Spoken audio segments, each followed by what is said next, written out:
have different kinds of properties. Some of them are tangible. In other words, you can touch them, and some of them are what's called intangible. And these are items that are intellectual property. We're going to talk about these in this section. Really, if you want to dive into the minutiae of intellectual property, especially in the American system, I recommend you take a business law class. Here, we're going to talk about it in the international context.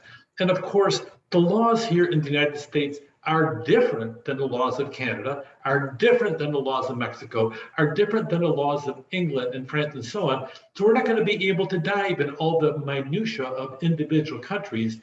We're going to talk in general terms about the things that really have an impact on the international business market. So this is going to be general and really what we call at the 30,000 foot level. We're not going to dive lower into the minutiae way below underneath, because that's going to involve actually dealing with the individual countries as you go in there in the process. But we're going to talk in general terms. So intellectual property are things that are intangible. You can't touch them as you go through. And some of them are more intellectual. They're actually patents. They're actually copyrights. They're actually a whole series of things that really we call intellectual property. Counterfeit drugs.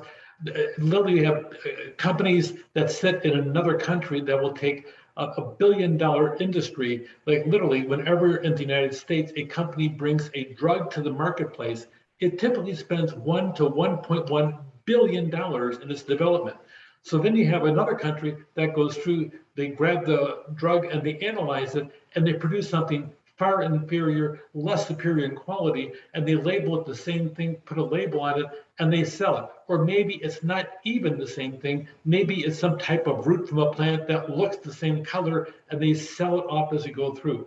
We can see that from the COVID vaccinations as we go through, there's people producing stuff that looks the same color, a nice clear color, and you put a syringe in it and you inject it in somebody's vein, and they don't feel any different because it has no impact. It's nothing but glorified water. So we have to look on different aspects as to what a counterfeit drug is. Sometimes it doesn't have any impact.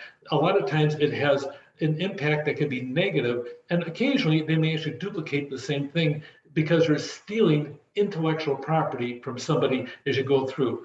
Often, when it's not copied exactly, people can get sick, people can die from a counterfeit drug.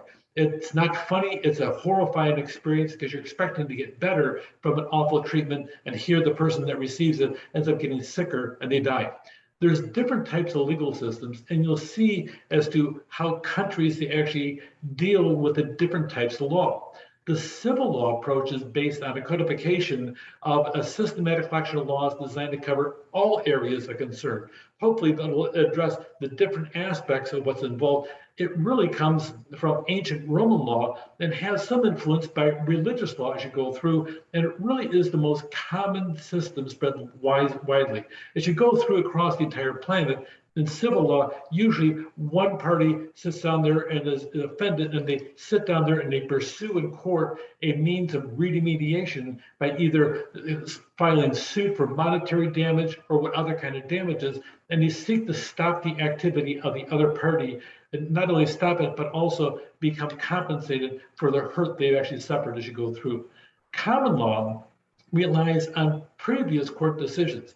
We use a lot of common law here in the United States, but really our version actually derives from England as you go through and look at what is the common law as you go through. A big part of common law is based upon decisions previously done. That's why when an attorney stands up in our courts and they argue, based upon the following precedents, and list 4 or 5 different cases, then we'll sit down and use those cases as we go forward and apply them to this decision over here. We're using the law that's already accepted in common practice as we go through and using that as a precedent. So that is a major part. What is the precedent in the common interest of the people? And it'll stay put until we have a compelling reason to change it for the common good or the common law, to reset that common law. Usually in the United States system, we have 2 adversarial partners that are working against each other. One party sues the other one based upon this, and the other one defends it as you go through. That's not the case in all countries. Even a country like England, you don't have the adversarial relationship, but the judge does the investigation. Here in the United States, we have this party over here feels aggrieved that they do the investigation. They present that to a jury of their peers, and a judge presides as a referee to make certain the rules are followed by both parties, and the jury decides. In a case like England, you have the judge doing the investigation, coming up with the facts and presenting it as you go forward. So even though you may have countries that have a very similar background, even one based upon the other, you may have very different methodologies of enforcing the law. Here are 6 principles I want you to know about on common law systems, because this is very, well, common. That's what they call it, common law. Okay, so the rights of the individual exist alongside those rights of the state. In principles of common law, the trial is adversarial. 2 parties are fighting it out in a legal system. The defendant is presumed innocent until proven guilty. That's not always the case. There are some cases where the state brings a charge against somebody else and the person is assumed guilty, and a person must prove themselves innocent. Thank goodness we have that part of our law still intact in the United States. The defendant is presumed innocent to proven guilty. Case law develops through judgments and past precedents of those judgments that are applied to today's incidents. And case law coexists with statute law and, in most cases, a constitution. So you really have different aspects of it, and crimes are punished and civil wrongs are rectified by compensation. So crimes punished, civil wrongs, compensation. These are the 6 elements. Individual state rights exist side by side. Adversarial trials where 2 parties fight it out in court. The defendant is innocent until proven guilty. Case law is based upon judgments and precedents from the past, and case law coexists with statute law. In other words, laws that have been created by the legislative bodies, and in most cases, a constitution. So in our case, we have statute law, we have the constitution, and we have common law all existing at the same time. And then crimes are punished and civil wrongs rectified by compensation. In some countries, there is a religious law. And the religious law sometimes is the supreme law of the land. And some religious laws prohibit charging of interest. I kind of like that. The bankers don't seem to like it too much. But a lot of religious law, you have to know the religious, and there's an application to society that religion dominates in as you go through. Some of it's based upon strong moral precepts as you go through, and sometimes the punishment can be, well, extreme. That's how some people get ahead, you might say, in the process.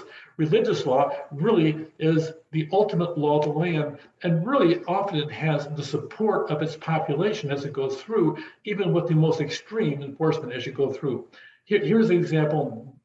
One over here, judges from the French colony, they have a civil law system, and another British colony has a common law system. So you have different methodologies as you go through when you look on the legal systems. And if your country wades into international business and all of a sudden you're confronted with a civil lawsuit, you really need to make certain you know the law of the land and how it applies, because an American attorney may not have any idea as to how to practice law in Malawi as you go through. So know the 6 principles of common law.